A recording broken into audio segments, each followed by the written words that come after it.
Gas সংকটের খবর জানবো এই মুহূর্তে। রাজধানীর মহাখালীতে আছেন সহকর্মী সামদানি প্রত্যয় এবং চট্টগ্রামে আছেন সহকর্মী পার্থপ্রতিম বিশ্বাস। শুরুতেই যাব সামদানির কাছে।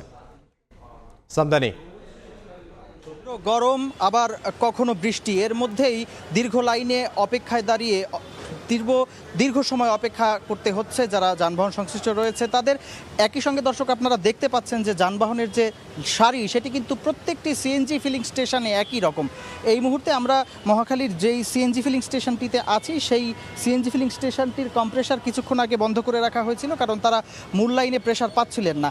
একই সঙ্গে এখানে যারা দীর্ঘ সময় যানবাহনে অপেক্ষা করছেন তাদের কাঙ্ক্ষিত সেই সিএনজিটি পাওয়ার জন্য তারা জানাচ্ছিলেন যে দীর্ঘ সময় তাদেরকে অপেক্ষা করার জন্য তাদের কর্মঘণ্টায় যেমন প্রভাব পড়ছে ঠিক একই সঙ্গে তাদের জীবিকায় প্রভাব পড়ছে।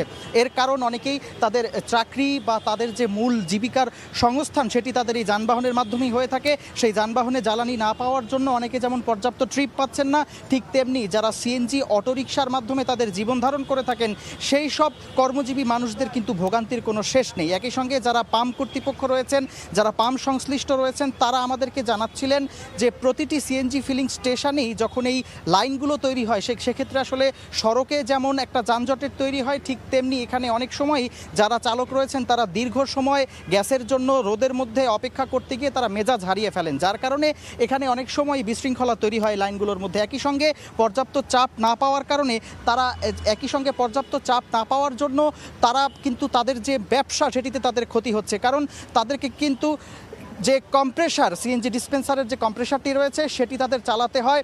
তারা বলছেন যে যদি এভাবে করেই লোকসান দিয়ে চালাতে হয় তাহলে সেক্ষেত্রে তাদের সিএনজি স্টেশনটি বন্ধ রাখতে হবে।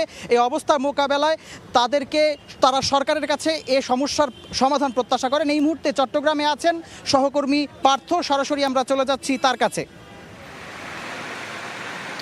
চট্টগ্রামে গ্যাস সংকটের কারণে চরম দুর্ভোগে পড়েছেন কিন্তু সাধারণ মানুষ থেকে শুরু করে গাড়ি চালকরা। আমার পেছনে যে গাড়ির লাইন আপনারা দেখতে পাচ্ছেন এটি কিন্তু ভোর থেকে তারা এভাবে দাঁড়িয়ে আছে, কিন্তু কোনো অবস্থার পরিবর্তন হয়নি। তার কারণ হচ্ছে গ্যাস পাম্পগুলোর থেকে কিন্তু কোনো গ্যাস দেওয়া হচ্ছে না। আমরা যেটি দেখেছি গতকাল রাত 12টা থেকে আজকে ভোর 7টা বা 6:30 পর্যন্ত গ্যাস দেওয়া হয়েছিল।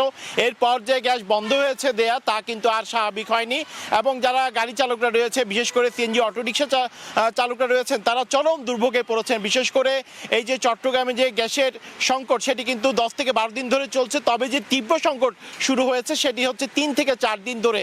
তারা এই সারা রাত জেগে থেকে তাদেরকে গ্যাস দিতে হয়, আবার সকাল থেকে কিন্তু তারা অপেক্ষা করে। মূলত তাদের মালিককেও তাদের যে ইনকাম দেওয়ার যে বিষয়টি সেটিও কোনোভাবে সম্ভব হচ্ছে না, এবং তাদের যে পরিবার পরিজন নিয়ে কিন্তু তারা চরম দুর্ভোগে পড়েছেন। অনেকে কিন্তু আমরা দেখেছি না খেয়ে আছেন, শুধুমাত্র কখন গ্যাস দিবে সেই অপেক্ষায় কিন্তু 7 থেকে 8 ঘন্টা কিন্তু কাটিয়ে ফেলছেন রাস্তার উপরে।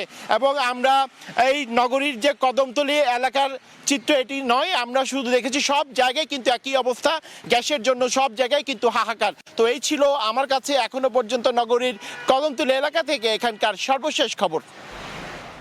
গ্যাস সংকট নিয়ে জানাচ্ছিলেন চট্টগ্রাম থেকে পার্থপ্রতিম বিশ্বাস এবং এর আগে মহাখালী থেকে সামদানি প্রত্যয়।